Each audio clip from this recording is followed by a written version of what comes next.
Conseil relationnel Reddit. J'ai surpris ma femme en train de tromper son patron. Salut les gars, ce sera un article assez volumineux. J'ai l'impression que j'ai besoin d'un exutoire sur tout ce qui s'est passé, et j'espère en tirer des points positifs. Arrière-plan. Ma femme et moi sommes mariés depuis 4 ans, et ensemble depuis 10 ans au total. Nous nous sommes rencontrés tous les deux grâce à nos professions et sommes tombés amoureux. De l'un et de l'autre, nous avons passé un moment incroyable ensemble avec très peu de disputes. Je dirais moins de 5 à 6 pendant tout ce temps. Ma femme et moi sommes tous les deux très actifs et nous nous sommes beaucoup intéressés à cela ensemble, ce qui a rendu notre relation très forte. Il y a 3 ans, notre fille est née et nous avons acheté notre première maison. Les choses n'auraient pas pu être meilleures.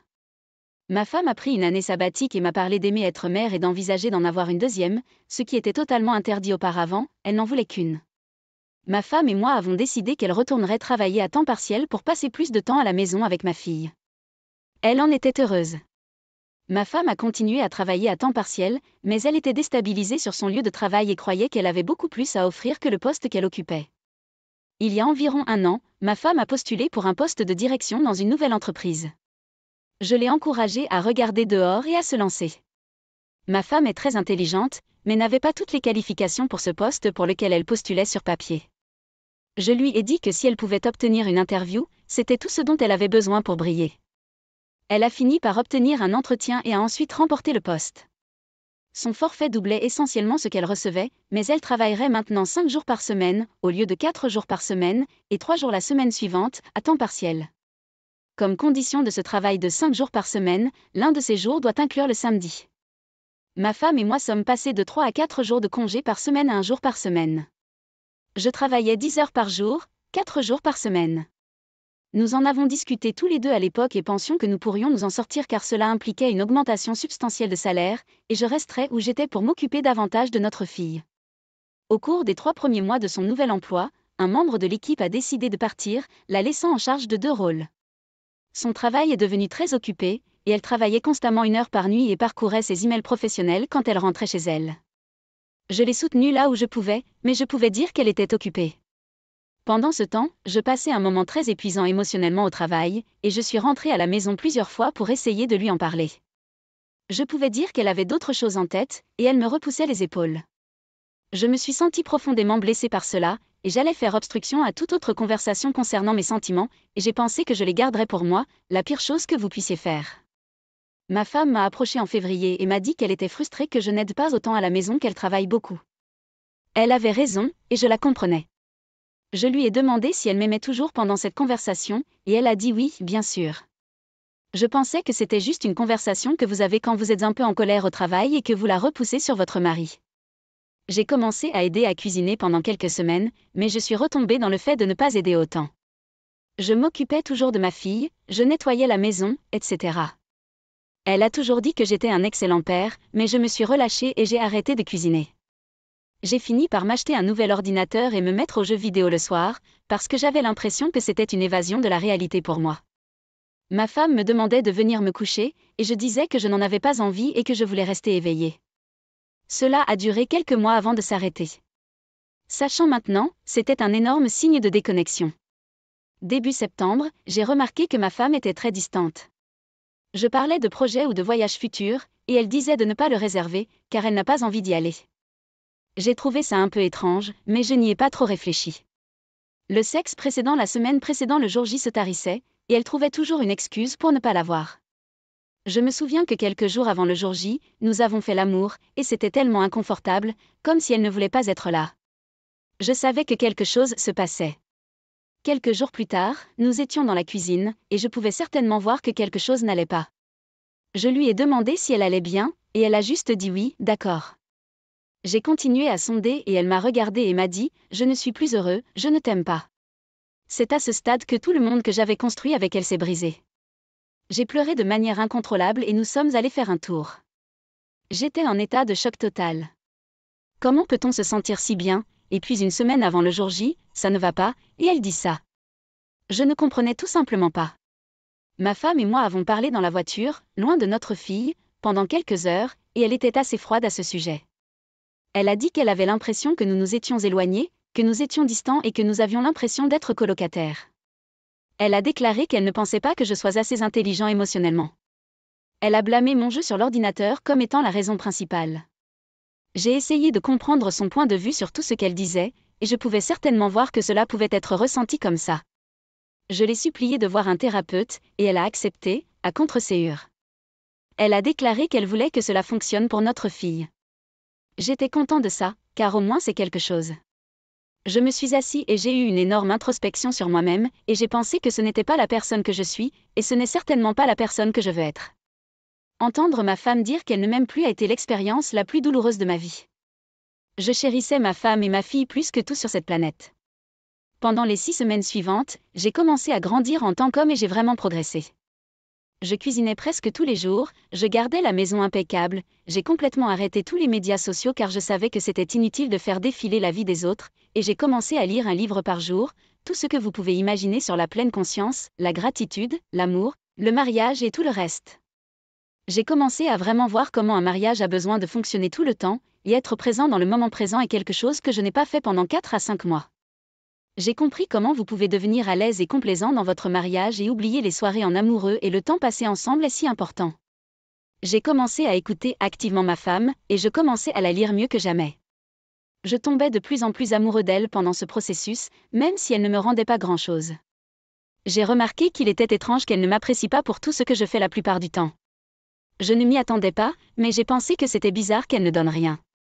J'avais l'impression de tourner en rond, et j'essayais encore plus fort d'obtenir toute la reconnaissance possible. Elle me disait constamment que j'avais l'impression de l'étouffer avec tout ce que je faisais.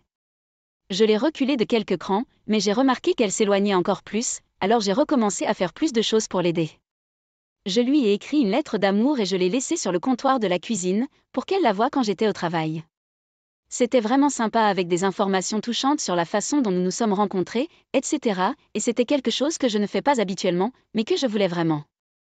J'ai reçu un texto d'elle quelques heures plus tard qui disait « J'ai reçu votre lettre. Merci. X, je ne pouvais pas croire à quel point c'était froid et insensible. C'était comme une réponse que vous donnez à un collègue de travail, pas à votre mari et meilleur ami depuis 9 ans et demi. Ma femme et moi avons commencé à voir un conseiller, à la fois ensemble et individuellement. Mon conseiller de 30 ans a été choqué par les progrès que je faisais en si peu de temps et a vraiment vu à quel point je grandissais en tant qu'homme. Ma femme l'a également vu, mais ne l'a pas vraiment noté. Au cours de la période de 6 semaines, j'ai remarqué que ma femme devenait obsédée par son téléphone. Il serait face contre terre partout où elle irait, et elle l'emporterait avec elle partout dans la maison. J'ai commencé à avoir des soupçons car je savais que ce n'était pas du tout elle. Un jour, j'ai vu un message de sa patronne arriver sur WhatsApp alors qu'elle me montrait une vidéo au téléphone. Ma femme a dû lui envoyer un message et lui a dit « Je t'appellerai plus tard », et il a répondu avec un emoji pouce levé. Elle a fait passer le message très rapidement, ce que j'ai trouvé étrange. Environ 15 minutes plus tard, j'étais près d'elle et j'ai observé ses récentes conversations de contact WhatsApp, et je n'ai pas vu le nom de son patron là-bas. Elle a dû l'effacer. J'ai commencé à additionner les choses de plus en plus. Je remarquais que ma femme et moi étions vraiment connectés pendant quelques jours pendant que nous étions à la maison, puis elle allait courir avec son patron après le travail, et elle revenait très distante et froide. Elle a mis cela sur le compte des bons et des mauvais jours, mais je savais que quelque chose n'allait pas. Un jour, elle allait prendre une douche, et je l'ai vue brancher son téléphone en charge et éteindre son téléphone pendant qu'elle était sous la douche.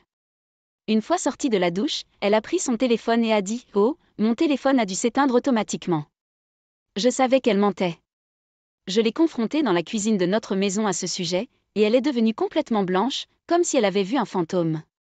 Elle s'est assise stupéfaite pendant quelques secondes et a dit que je l'avais éteint car je ne voulais pas que vous voyiez les messages à mon meilleur ami à notre sujet. Cette meilleure amie, je savais qu'elle était proche. Je ne sais pas pourquoi, mais mon instinct me disait que ses expressions faciales ne correspondaient pas au crime, mais je lui ai demandé carrément si elle avait une liaison, et elle l'a complètement nié. 2 jours avant le jour J, ma femme m'a invité à un dîner de travail en cravate noire auquel participaient des personnes très en vue. Elle m'a dit qu'elle voulait que je voie son travail et que je voie de quoi il s'agit. Je demandais une invitation à l'un de ces événements depuis longtemps, et j'en ai finalement obtenu une. J'étais excitée. Ma femme m'a dit que nous ne devrions pas être physiques à l'événement car c'est une cravate noire, et c'était inapproprié. J'ai pensé que je ne voulais pas avoir l'air non professionnel, et comme nous avions des problèmes, j'ai compris sa situation difficile. Un jour avant le jour J, ma femme et moi avons assisté au dîner en cravate noire. J'étais assis sur une table avec la plupart de ses collègues qu'elle m'a présentés. J'ai remarqué que son patron était assis à une autre table, et j'ai trouvé étrange qu'elle ne me présente pas car ils vont courir ensemble une fois par semaine, et elle parle rarement de lui à la maison. Pendant les présentations, j'ai remarqué que ma femme regardait constamment par-dessus son épaule pour essayer d'établir un contact visuel avec son patron. C'était persistant et m'a rappelé ce que j'ai fait quand j'ai rencontré ma femme pour la première fois, c'est cette première partie du processus d'amour dont vous êtes amoureux l'un de l'autre. J'ai regardé son patron du coin de l'œil et j'ai remarqué qu'il faisait la même chose. Quand il a établi un contact visuel avec elle, il a établi un contact visuel avec moi et a détourné le regard très rapidement. Ma femme me regardait alors et me demandait si mon dîner était bon. Je savais que c'était un signe de culpabilité et que quelque chose se passait. J'ai continué la soirée, ne voulant pas la gâcher devant ses collègues. À la fin du dîner sur le chemin du retour, j'ai dit à ma femme que quelque chose n'allait pas avec son patron. Elle n'a rien nié catégoriquement tout de suite, ce qui m'a rendue encore plus sûre. Elle a juste dit que je voyais des choses. Je suis rentrée chez moi et j'ai expliqué que je pensais qu'elle avait une liaison émotionnelle ou plus avec son patron.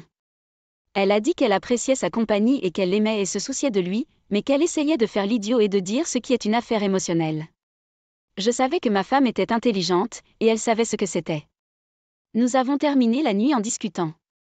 Le jour J, le lendemain, elle est allée travailler. Alors qu'elle était sur le point de terminer le travail, elle m'a envoyé un message en me disant qu'elle allait prendre quelques verres après le travail avec ses collègues de travail. Elle avait commencé à le faire beaucoup au cours des 6 derniers mois, ce qui est totalement hors de propos. Ma fille disait constamment « Maman ne rentre pas à la maison » ou « Maman au travail ». Elle le remarquait, et elle n'avait même pas encore 3 ans. Quoi qu'il en soit, ma femme a dit qu'elle allait prendre un verre ou deux, puis rentrer rapidement à la maison. J'ai dit bien sûr, allez-y. Ma femme a fini par rentrer à la maison 4 heures plus tard et m'a dit qu'elle avait passé un bon moment avant d'aller aux douches. Je lui ai demandé avec qui elle sortait, et elle m'a parlé de 3 à 4 collègues et de son patron. J'ai pensé que c'était tellement étrange qu'elle sorte avec lui en groupe après que je lui ai dit ce que je soupçonnais. Pendant qu'elle était sous la douche, j'ai vérifié son téléphone. J'ai remarqué qu'il n'y avait pas de conversation avec son patron, mais elle avait un message qu'elle avait écrit à son patron qu'elle n'avait pas encore envoyé, qui disait « Je t'aime aussi. Je sais juste que vous n'êtes pas dans une bonne position. » Tout mon monde s'est effondré. Ma femme disait à son patron qu'elle l'aimait. Je ne pouvais tout simplement pas y croire. Les 6 dernières semaines, depuis qu'elle m'a dit qu'elle ne m'aimait pas, je faisais tellement de choses bien, et elle ne faisait que m'attirer, sachant qu'elle tombait amoureuse de quelqu'un d'autre. J'ai toujours pensé que tout ce que je faisais tombait dans l'oreille d'un sourd, ce qui était tellement surprenant, car elle a dit que si je faisais ces changements en février, elle serait plus amoureuse de moi maintenant. Je l'ai confrontée à ce sujet, et elle était juste inexpressive. La première chose qu'elle a pu dire a été « Pourquoi fouillez-vous dans mon téléphone ?» J'étais tellement abasourdie que je ne savais pas comment comprendre mes sentiments. Je faisais les 100 pas dans la maison et je lui posais des questions à gauche, à droite et au centre. Ma femme m'a dit que c'était une connexion émotionnelle uniquement et que cela se produisait depuis environ 3 mois. Ma femme savait que si la relation sortait, elle perdrait son emploi au travail, car c'est un énorme conflit d'intérêts, mais elle a quand même continué. Je lui ai dit de sortir ce soir-là, et elle est partie pour ses amis. J'essayais toujours de tout digérer. Comment peut-elle me faire ça? Comment pouvez-vous faire cela à quelqu'un? Nous avons eu 9 belles années sans aucun problème, et vous faites ça? Je suis à la maison à m'occuper de ta fille pendant que tu progresses dans ta carrière, et tu me chies dessus? J'avais beaucoup de mal. Mes émotions étaient fortes, mais je savais que je l'aimais toujours autant. Je savais que la personne qu'elle était devenue au cours des 3 à 4 derniers mois n'était pas la personne qu'elle était. Ma femme n'a jamais été une menteuse, trompeuse ou n'a jamais aimé sortir boire après le travail. Son patron avait profité de ses vulnérabilités et lui avait dit ce qu'elle voulait entendre alors qu'elle ne recevait pas cette émotion à la maison. Pendant les jours suivants, j'ai été dévastée et blessée, mais je savais que je voulais que cela fonctionne, non seulement pour ma fille, mais pour tout ce que nous avions construit ensemble pendant 10 ans. Je savais aussi que la personne qu'elle avait transformée n'était pas la personne qu'elle était. J'ai enlevé mon alliance, et elle l'a remarqué. Je lui ai dit que je l'avais enlevée parce que tu me faisais mal, et j'avais l'impression que la bague ne signifiait rien pour le moment. Ma femme portait toujours ses bagues, et par culpabilité, a enlevé les siennes le lendemain et les a mises dans son tiroir de chevet. Nous avons beaucoup parlé, et elle m'a dit qu'elle se détestait pour avoir fait ce qu'elle faisait et qu'elle était dégoûtée de pouvoir dire à quelqu'un avec qui elle n'avait qu'un lien émotionnel, qu'elle l'aimait. Je lui ai dit que tout ce qu'il te disait était de l'engouement et non de l'amour, il te disait ce que tu voulais entendre quand ça te manquait à la maison. Elle n'arrêtait pas de me demander si je comprenais comment j'en étais arrivée là, et je me mettais vraiment en colère contre ça. Je lui ai dit que je comprenais comment cela pouvait être une tempête parfaite d'un certain nombre de choses, mais je ne justifierai jamais ce que vous avez fait. Ma femme et moi n'avons pas beaucoup dormi dans les jours suivants. J'étais à la maison pour m'occuper de notre fille, et elle dormait sur le canapé d'un ami. 4 jours après le jour J, ma femme est rentrée à la maison, et nous avons eu une longue conversation. Elle était totalement épuisée et ressemblait à la mort. Je lui ai dit de dormir dans notre lit ce soir, et que je dormirais sur le canapé pour qu'elle puisse dormir un peu. Elle a accepté. Avant d'aller se coucher, ma femme a continué à s'excuser et a dit qu'elle avait besoin de savoir en elle-même pourquoi elle avait fait ce qu'elle avait fait. Je lui ai dit que les gens font des erreurs, même si je ne peux jamais justifier ce que tu as fait, et que ma confiance en toi a été déchirée en lambeaux, les gens font des erreurs. Nous ne sommes pas parfaits. Ma femme a dit qu'elle avait arrêté toute conversation par SMS et téléphone avec son patron et qu'elle ne le voyait au travail à un niveau professionnel que lorsqu'elle était trop avec d'autres collègues, donc peut-être 2 fois par semaine pendant 10 à 15 minutes. Ma femme a dit qu'elle était toujours confuse avec ses sentiments et qu'elle s'était sentie dépassée au cours de cette dernière semaine. Je lui ai dit que c'était parce qu'elle avait eu un lien émotionnel avec son patron en dehors du mariage, puis qu'elle était rentrée à la maison et qu'elle avait vu son mari faire d'énormes progrès, mais sans lui donner de crédit pour cela. Je lui ai dit que je pouvais imaginer à quel point c'était épuisant mentalement. Ma femme m'a expliqué qu'elle était heureuse de notre vie avant d'avoir cette liaison, mais qu'elle se demandait si elle était vraiment heureuse. Elle m'a dit que pour une fois, elle se mettait en premier, et c'est en partie la raison pour laquelle elle a fait cela. Je lui ai dit qu'elle a toujours fait passer les autres avant elle-même depuis que je la connais, et qu'elle le fait parce que c'est ce qui la rend heureuse. J'ai dit dès que vous vous mettez en premier devant tout le reste, regardez ce qui s'est passé. Vous avez perdu toutes vos croyances et votre morale fondamentale et avez eu une liaison avec quelqu'un. Je lui ai dit qu'elle faisait exactement ce que sa mère avait fait à son père 4 ans plus tôt. Pendant ce temps, elle m'a dit qu'elle ne pouvait pas croire ce que sa mère avait fait, et qu'elle ne voulait jamais être sa mère, et nous voilà. Quelques jours plus tard, ma femme est venue avant que je ne rentre à la maison et a emmené notre fille dîner. Je suis rentrée à la maison et j'ai remarqué que ses bagues n'étaient pas dans le tirage au sort où elles étaient restées pendant quelques jours, et j'ai pensé qu'elle devait les porter. Elle est rentrée à la maison un peu plus tard et j'ai remarqué que ses bagues étaient sur le dos. Quand elle n'était pas avec ma fille, je lui ai dit que c'était bien qu'elle ait remis ses bagues, et elle m'a regardée et a souri et a dit que tu n'avais pas les tiennes. J'ai pris cela comme un bon signe que les quelques jours d'absence l'affectaient et qu'elle commençait à réaliser ce qu'elle avait fait. Je suis sortie jouer au squash et je suis revenue quelques heures plus tard. Je l'ai serrée dans mes bras, puis je l'ai regardée dans les yeux et je lui ai dit je t'aime, avant que je puisse dire quoi que ce soit d'autre, elle a dit je t'aime aussi. Pour la première fois, j'ai senti que c'était authentique. Chaque fois que je disais cela dans le passé, elle ne répondait pas, ou elle disait que je sais que je me soucie de toi. Cela signifiait un pas en avant positif. Nous nous sommes assis et je l'ai écoutée. Elle m'a dit qu'elle avait regardé quelques endroits où rester un peu plus longtemps pour se vider la tête, mais qu'elle était contrariée de voir à quel point ils étaient merdiques et que la maison était confortable. Ma femme a indiqué qu'elle avait besoin d'espace pendant 3 à 4 semaines pour évaluer tout ce qu'elle avait fait sans avoir tout le monde à l'oreille. Ma femme a toujours été une personne qui aime son propre espace pour penser, et je pouvais clairement voir qu'elle était bombardée par notre famille proche, moi-même et ses amis.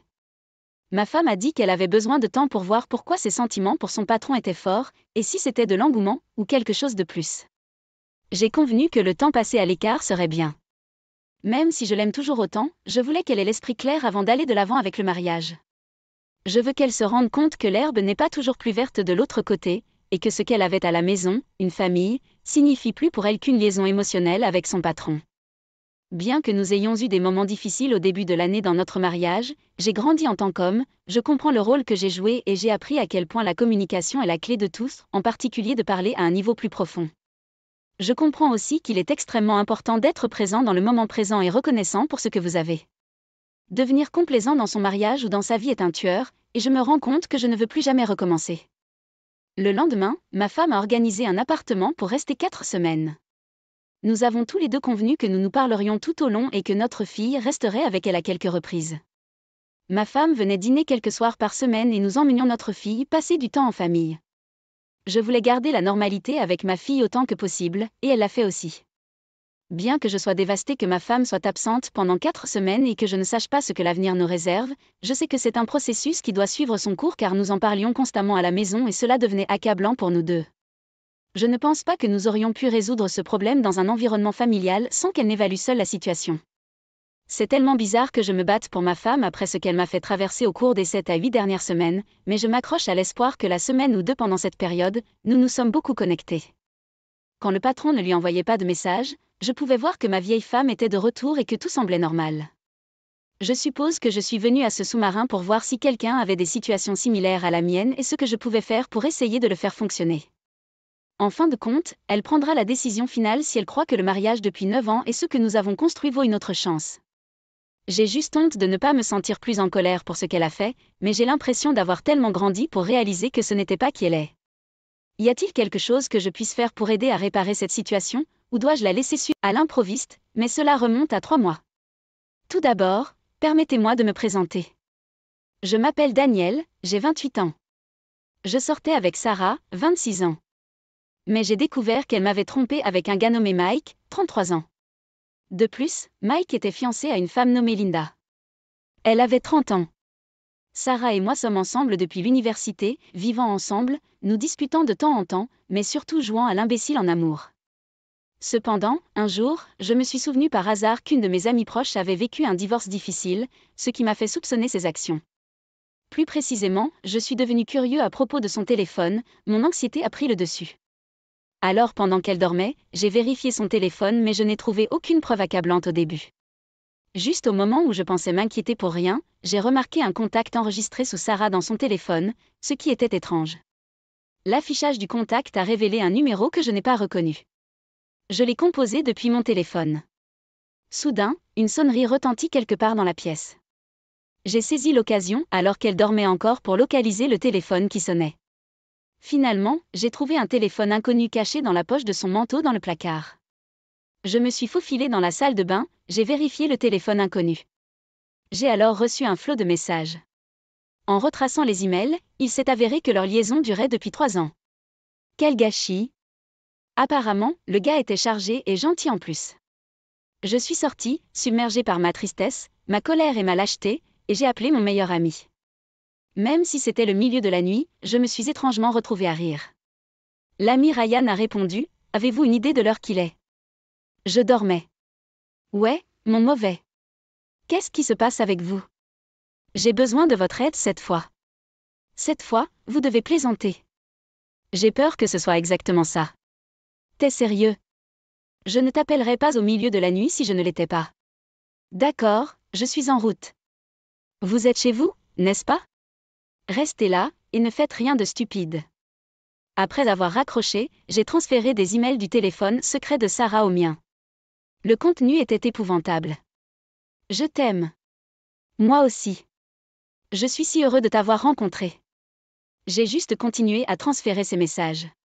Peu de temps après, Ryan est arrivé dans sa voiture. J'ai commencé par m'excuser, désolé de t'avoir traîné ici au milieu de la nuit. Je ne voulais pas vous interpeller. Je vous rends juste l'appareil pour ce que vous avez fait pour moi. Dire. Je lui ai montré les messages transférés sur mon téléphone dès que je suis montée dans sa voiture. Non merci, je n'ai pas besoin de tous les voir. C'est dégoûtant. Alors, que voulez-vous faire? Compte tenu de la soudaineté de tout cela, je ne sais pas vraiment ce que je veux. Honnêtement, j'ai juste pensé à votre gâchis de divorce et j'ai fini par découvrir tout cela. Je me sentais mal de t'avoir appelé si tard, mais tu es le seul à qui je pouvais en parler.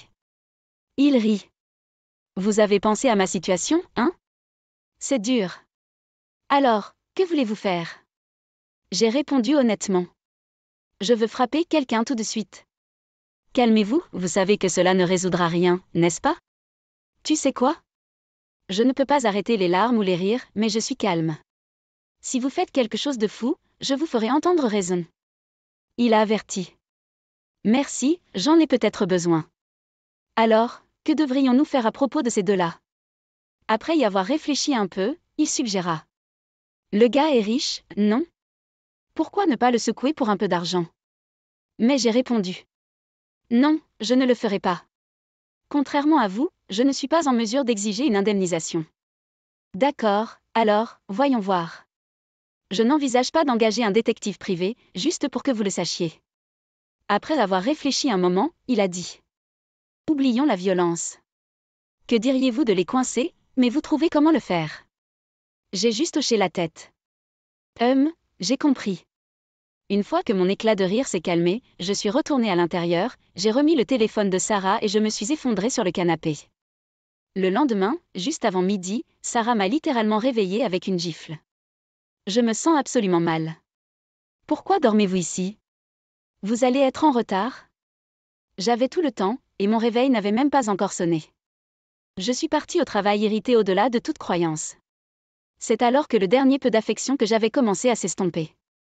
J'avais pensé à retenter ma chance, mais son explosion inexplicable le matin m'a fait décider de me séparer et de me venger. À partir de ce moment-là, j'ai prétendu que tout était normal tout en jetant un coup d'œil furtif aux emails sur le téléphone du placard la nuit. Mon petit ami a froid. Je suis là si vous avez besoin de parler à quelqu'un. Comme si le gars à l'origine du problème pouvait offrir une solution, n'est-ce pas? Je veux tout savoir, peut-être chez vous. L'idiot appelé Mike veut venir chez nous, hein? Eh bien, peut-être que si je me fais rare, il se montrera. Mettons en place quelque chose. Quoi qu'il en soit, je vérifie le placard et enregistre les emails comme un voleur tous les soirs, mais elle est totalement désemparée. Ils n'ont tous les deux aucune idée qu'ils sont découverts. J'ai fait semblant de dormir sur le canapé la nuit, disant que j'étais juste fatiguée tandis que Sarah se couche docilement seule, boudant cependant. Elle n'aurait jamais imaginé que je tendrais un piège. Tout d'abord, le faux voyage d'affaires classique de 3 jours. Notre entreprise ne fait même pas de voyage d'affaires. De plus, j'ai retiré toutes nos économies communes et annulé le bail de la maison. En même temps,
Un guerrier était né.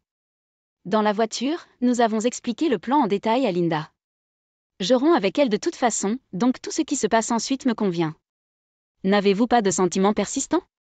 Honnêtement, je l'ai fait au début. Mais en la voyant continuer sa vie sans aucune culpabilité, j'ai complètement perdu ses sentiments. Je comprends. Je me demandais si ce serait mauvais pour toi si tu avais encore des sentiments, mais il semble que je n'aurais pas dû m'inquiéter. Au début, je pensais qu'elle était fragile, mais elle s'est avérée assez intimidante. Pendant que Linda et moi attendions dans la voiture, Ryan montait la garde. Linda a partagé qu'elle avait été trompée par un ancien petit ami avant de sortir avec Mike. Elle l'avait prévenu. Si jamais votre tricherie est révélée, je ne pleurerai pas et ne laisserai pas cela s'arrêter là. Il l'avait assuré. Si je trichais, je devrais mourir avec l'autre femme. Croyez-moi, je n'aime que vous. Adieu à l'avenir de Mike. Puis, un appel de Ryan. Ils sont là, cela ne fait aucun doute. Prêt. Le moment était arrivé. J'ai sauté de la voiture et je me suis dirigée vers l'endroit où il était. Sarah et Mike s'approchèrent, bras dessus bras dessous, l'air satisfaits d'eux-mêmes. J'étais le seul à m'effondrer à la vue. Linda réfléchit. Je me demande quel genre de tête Sarah fera quand elle verra la maison presque vide. Elle souriait comme si c'était le problème de quelqu'un d'autre. Terrifiant. Mais entendre cela a ravivé mon esprit combatif. Merci, guerrier. Même de dos, c'était clair. Sarah déverrouilla la porte, et au moment où elle l'ouvrit, elle se figea. Mon esprit s'est envolé. Sarah entra dans la maison, suivie de Mike. J'ai marché sur la pointe des pieds jusqu'à la porte. Puis, j'ai reçu un appel de Sarah. Comme prévu. Il est temps d'agir. J'ai ouvert la porte et j'ai répondu au téléphone avec « Bonjour ». Seulement pour qu'elle crie « Oh mon Dieu !» Et Mike pour paniquer. Pas question. À ce moment-là, Ryan et Linda n'étaient pas encore à la porte. Pourquoi êtes-vous ici? Qu'en est-il de votre voyage d'affaires? J'ai ri et j'ai dit. Bien sûr, c'était un mensonge. C'est terrible. Tu m'as trompé. Trompé? Comparé à 3 ans, ce n'est rien. Que entendez-vous par 3 ans? C'est alors que j'ai appelé l'autre téléphone de Sarah. La sonnerie résonna de manière inquiétante. Non. Vous l'avez vu? Fouiner est le pire. Le pire absolu. C'est la personne qui avait l'air la pire. Vous ne pouvez pas lui pardonner. Bien sûr. J'y crois pas. Ensuite, c'est fini entre nous. Ici, maintenant. J'ai déjà déménagé tout ce que j'ai acheté. Le bail de cette maison est également annulé. Elle était stupéfaite. Une dernière chose. Dites la même chose à cette personne. J'ai ouvert la porte et il y avait Linda. Ravie de vous rencontrer. Je suis la fiancée de Mike, Linda. Sarah s'est complètement figée à la tournure soudaine des événements. Quand Mike balbutia. Et, pourquoi êtes-vous ici? Linda répondit froidement. Pourquoi? Parce que vous avez été suivi, et voici le résultat. Juste à ce moment-là, Ryan est apparu en disant. Oh, bonjour. Je suis de l'agence de détective. Nous avons enregistré tous les emails et conversations. Ouah, un bluff inattendu. De quoi s'agit-il? Je n'étais même pas informé. Mike s'est effondré juste là. Avec un sourire sournois mais poli, Linda a dit. Merci pour votre travail. Même si ce n'était que pour quelques heures. Ryan était comme. Oh, pas de problème du tout. Sur ce, nous partirons. Linda ajouta tout cela avec un sourire. Eh bien, cet endroit est déjà annulé. Inutile de rester dans les parages. Rentrons à la maison. Nos parents arriveront bientôt. Mike tremblait et exprimait ses excuses. Sarah s'est effondrée. J'ai dit. C'est peut-être difficile, mais accrochez-vous. Je vais partir maintenant. Si quelque chose se présente, contactez-moi immédiatement. Et a décidé de partir. Linda m'a remercié et a fermé la porte. Disait Sarah. Daniel, ce n'est pas ce que ça ressemble. Attendre. Mais je n'ai pas entendu le reste. Peut-être s'en souvenait-elle. J'ai dit que je n'écouterais aucune excuse. Alors que Ryan et moi attendions dans la voiture, un taxi est arrivé à la maison peu de temps après. Tous les trois sortirent de la maison de loin. Il ne semblait pas y avoir d'altercation physique entre eux, ce qui était un soulagement. Je suis allée changer mon numéro de téléphone et mon email immédiatement. Je suis restée chez Ryan cette nuit-là. Et comme prévu, j'ai utilisé mon jour de congé le lendemain pour le processus de déménagement. Je me suis assurée de le remercier correctement. Et maintenant, je vis paisiblement comme si de rien n'était. Quant aux conséquences pour eux trois. Tout d'abord, les fiançailles de Mike ont été rompues. Il a été poursuivi pour obtenir une indemnisation en présence d'un avocat. Il s'avère qu'il n'était pas aussi riche qu'il le prétend. Il a dû payer la dépense en plusieurs fois. Sarah a également été poursuivie pour une indemnisation par Linda. C'était toute une scène avec leurs parents impliqués. Je ne sais pas ce qui lui est arrivé après avoir payé l'argent en totalité. Linda est retournée chez ses parents. Avant de partir, elle est venue spécifiquement faire un reportage sur ces deux imbéciles et a dit qu'elle vivrait tranquillement à la maison pendant un certain temps. Quant à Ryan, qui a travaillé si dur pour moi, il a heureusement trouvé une nouvelle petite amie. Tout s'est bien passé à la fin. Quand j'ai découvert l'infidélité de Sarah, j'ai été tellement choquée que je ne pouvais même pas parler. Pourtant, avec l'aide de mon bon ami, j'ai réussi à me venger et j'ai ressenti un grand soulagement. À ce jour, je ne comprends toujours pas pourquoi Sarah a choisi de tromper alors que la rupture aurait été si simple si nous n'étions même pas mariés. Si elle était juste après le frisson, cela s'est certainement terminé d'une manière stupide. J'espère que Ryan et Linda trouveront le bonheur à l'avenir pour leur aide dans... Je m'appelle John Smith. J'ai rencontré ma femme Kay, qui a 4 ans de plus que moi, dans une salle de sport. Je travaille comme instructeur.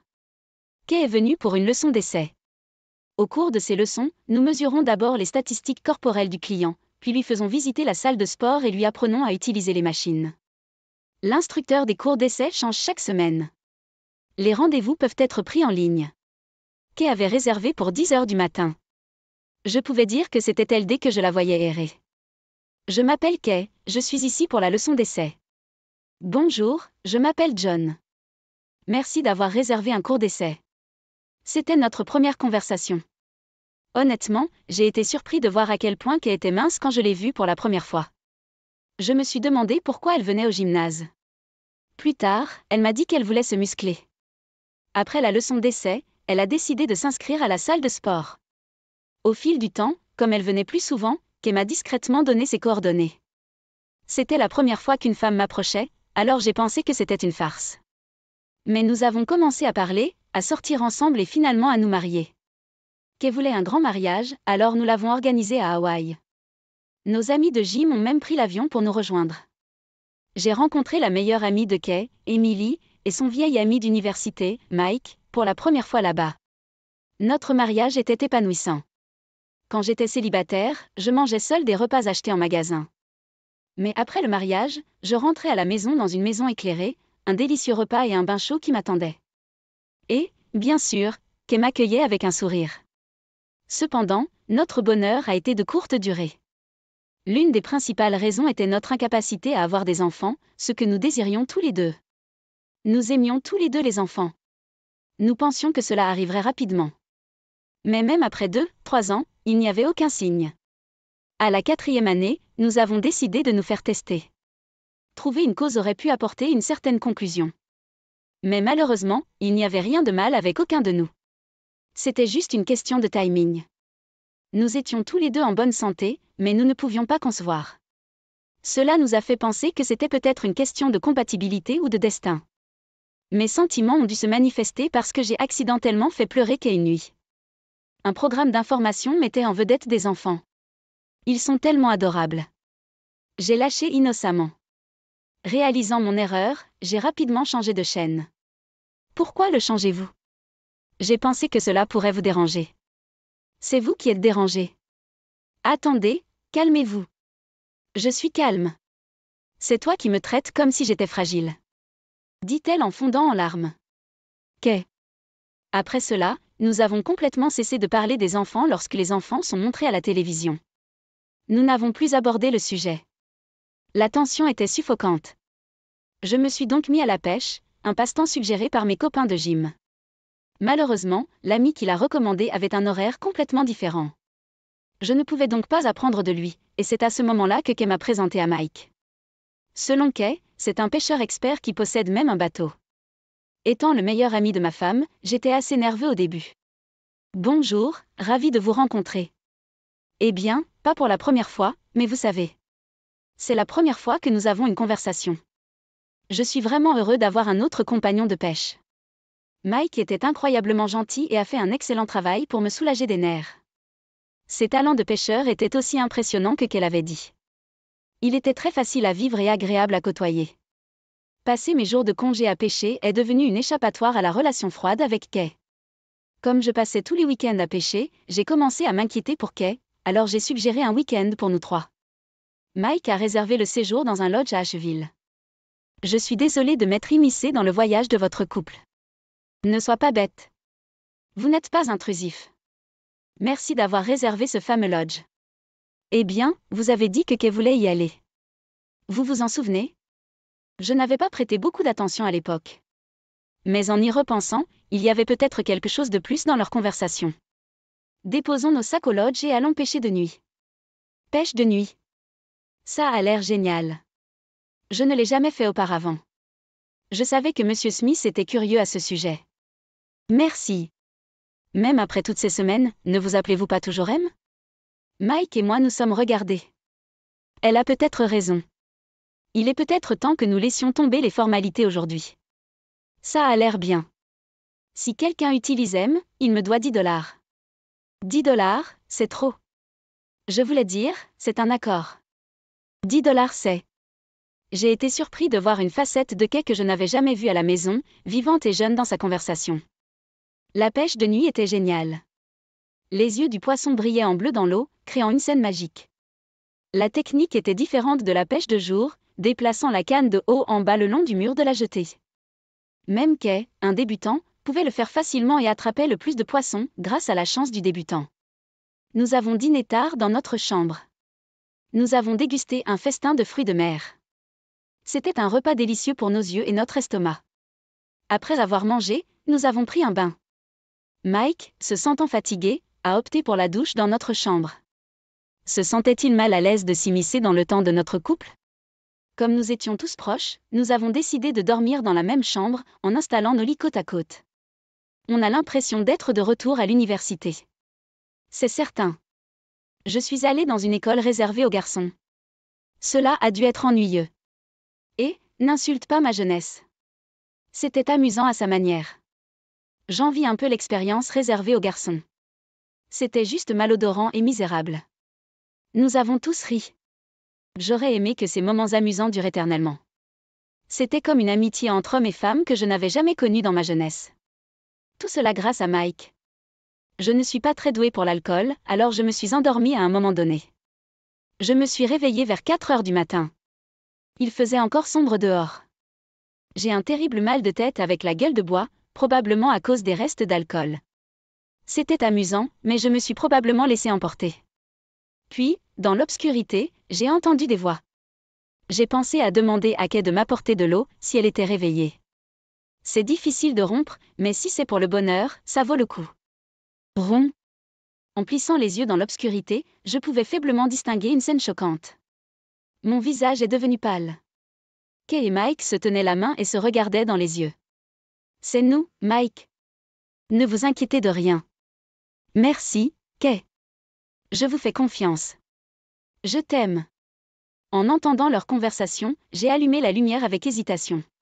Alors que la pièce s'éclairait, ils se tenaient en effet la main. Mais ils ont rapidement lâché prise, surpris par mon réveil. Que se passe-t-il? J'ai lâché.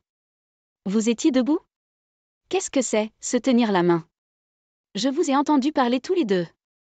Qu'est-ce qu'il y a à se séparer, à s'aimer? June, vous ne comprenez pas Mike, reste en dehors de ça. Je parle à Kay. Vous ne comprenez pas? Ce n'est pas à quoi ça ressemble. Tu te fous de moi? C'est une blague. Calme-toi. Comment puis-je me calmer? Laisse-moi t'expliquer. Mike, reste tranquille. Mais... Exactement, c'est le problème. Depuis que nous nous sommes rencontrés en trio, j'ai ressenti quelque chose de plus que de l'amitié dans vos conversations. Étiez-vous tous les deux ensemble depuis le début? Nous ne sommes que des amis, rien de plus. Qui croirait cela après avoir vu cela? Je me sens trahi, Mike. Je pensais que nous étions devenus amis, mais était-ce juste parce que vous aviez un truc avec Kay? C'est pas vrai. Il ne se passe vraiment rien. Donc, vous le niez tous les deux. As-tu aimé me tromper? Venir faire ce voyage a dû être pratique. Assez déjà. Nous vous disons qu'il n'y a rien entre nous. Ah. Maintenant, vous êtes sur la défensive. Est-ce pour cela que nous ne pouvions pas avoir d'enfants? Parce que tu étais avec lui. De quoi tu parles? Tu t'assurais que nous ne pouvions pas concevoir parce que tu étais avec lui? C'est horrible. Horrible. C'est maligne. Sors. Laissez-moi tout de suite. Bien. Allons-y, Mike. A déclaré Kay. Mais. Allez-y tous les deux. Ils quittèrent la pièce. Je n'avais jamais été aussi en colère. Mes sentiments de trahison ont explosé de manière incontrôlable. Je ne pouvais pas l'arrêter. Kay et Mike ont une liaison. Pourquoi ne m'en étais-je pas douté dès le début? Mike est du sexe opposé. Existe-t-il un meilleur ami du sexe opposé? Mais étrangement, j'avais fait confiance à Mike. C'est pourquoi ça faisait encore plus mal. J'avais toujours voulu des enfants. Seule dans la pièce, j'ai pleuré. Quelle stupidité de ma part. Après environ 1 heure seule, j'ai décidé de quitter le lodge d'Asheville. Il faisait froid au petit matin. Le vent froid semblait me transpercer le cœur. Mike avait déjà payé pour le lodge. Je recevrai chaque centime de pension alimentaire. J'ai pris le train pour rentrer chez moi. Alors que je commençais à me calmer et à planifier de parler avec Kay, j'ai découvert qu'elle était partie avec toutes ses affaires. À contre-séhure, j'ai appelé Mike. C'est moi. John, je suis vraiment désolée pour tout à l'heure. Je ne voulais pas provoquer un malentendu. Je vous en parlerai plus tard, Mike. En ce moment, je ne trouve pas Kay. Savez-vous où elle est? Non, je ne l'ai pas revue depuis. Merci. Attendre. Quoi? Peut-être qu'elle est chez Emily. Emily? Oui, je vais essayer là-bas. Je ne voulais pas parler plus avec Mike, alors j'ai raccroché brusquement. J'ai appelé Emily. Effectivement, Kay était chez elle. Je suis allée parler à Kay. Elle a continué à tout nier. Emily s'est excusée parce que c'était un problème conjugal. Elle nous a laissés parler seuls. J'ai perdu mon sang-froid plus tôt. Je suis désolée d'avoir réagi de manière excessive. Mais c'est toi qui m'as trahi. Je veux la vérité. Depuis combien de temps vous et Mike êtes-vous impliqués? Peu importe le nombre de fois que vous demandez, Mike et moi sommes juste amis. Kay, il y a une limite au mensonge. Dis-moi la vérité. Il n'y a rien entre moi et Mike, vraiment. Puis son téléphone a sonné. C'était Mike. Répondez Y. Pas maintenant. S'il n'y a rien à cacher, parlez devant moi. Bien. Elle répondit à l'appel. Bonjour? Oui, je vais bien. Je vais tout expliquer. S'il vous plaît, ne faites pas ça. Vous vous souvenez de ce qui s'est passé la dernière fois? Ne vous inquiétez pas pour moi. Je vous rappellerai plus tard. Son inquiétude pour Mike m'a rendu furieux à nouveau. Qu'a dit Mike? Désolé. Tu avais raison. Alors vous l'admettez? Oui. Depuis quand? Il y a longtemps. C'est absurde. Désolé. J'ai toujours voulu des enfants, 2 enfants. Mais je n'ai jamais rien dit pour éviter de te blesser. Je lui ai dit. Cela m'a fait encore plus mal. Elle répondit. Donc, une liaison était votre réponse. Cette trahison est la façon dont elle se termine. Kay ne dit rien. J'ai ressenti un sentiment de résignation envers ma femme. Divorcions. Je rembourserai l'argent en travaillant. Mike pouvait demander à ses parents de se couvrir sans problème. Mais je ne veux plus jamais avoir affaire à toi ou à lui. Je ne demanderai pas de pension alimentaire. Déclarai-je en quittant la pièce. Le lendemain, nous sommes allés au palais de justice pour demander le divorce. 3 ans se sont écoulés depuis le divorce. Je n'ai pas revu Kay depuis. Je travaille toujours à la salle de sport. Je ne suis pas allée pêcher depuis non plus. Je le veux, mais cela me rappelle des souvenirs douloureux. Je suppose que la pêche n'est pas le problème. Il est peut-être temps de recommencer. Je me suis dit, c'est à ce moment-là que j'ai vu un visage familier au gymnase. C'était Mike. John, vous avez un visiteur. Ça fait un moment. Qu'est-ce qui vous amène ici maintenant? Désolé de vous présenter à l'improviste. Si vous avez le temps, nous pourrions peut-être prendre une tasse de café à proximité. Sûr. Nous sommes allés dans un restaurant voisin. Je prendrai l'assiette à sandwich au poulet. Pareil pour moi. Tout de suite. J'avais vraiment besoin de vous parler aujourd'hui de quelque chose. Qu'est-ce que c'est? Je voulais m'excuser pour ce jour-là. Je ne savais pas que vous aviez divorcé. Vous deviez le savoir. Non, je ne l'ai vraiment pas fait. Vous doutez toujours de moi. Je suis allée à l'étranger pour suivre une formation afin de reprendre l'entreprise familiale. La direction de l'hôtel? Oui. Par où commencer? Ce jour-là, je consultais Kay au sujet d'une demande en mariage que j'avais reçue. Mes parents voulaient que j'épouse la fille d'un financier. Mais je ne voulais pas me marier. À cause de votre relation avec Kay? Non, non, écoutez-moi. Ce n'est pas que je ne voulais pas me marier. Je ne pouvais pas épouser une femme. J'ai peut-être l'air d'un homme, mais je me suis toujours sentie comme une femme à l'intérieur. Donc, vous êtes? Exactement. Je me sens comme ça depuis que je me souviens. J'ai lutté contre le conflit entre mon corps et mes sentiments. Mes parents ont remarqué que j'étais différent. Mais mon père est très traditionnel et ne l'a toujours pas accepté. Ma mère ne fait que suivre ce qu'il dit. Personne, pas même mes parents, ne me comprenait. Kay était la seule à le faire. Ce jour-là, j'étais déchirée entre accepter le mariage arrangé ou le refuser et partir à l'étranger. Si je refusais, je risquais d'être reniée par mes parents. Partir à l'étranger signifiait que je n'aurais personne à mes côtés. C'était une pensée solitaire, d'être loin de Kay. C'est pourquoi vous avez dit que ce serait solitaire de se séparer. J'ai toujours caché ma dysphorie de genre pour le bien de ma famille. J'ai réprimé mes vrais sentiments, portant des vêtements que je ne voulais pas porter, prononçant des mots que je ne voulais pas dire. Je l'ai caché tout au long de ma vie scolaire, mais je ne pouvais pas le supporter quand il s'agissait de sentiments romantiques. J'ai écrit une lettre à un garçon que j'aimais et je l'ai mise dans son casier.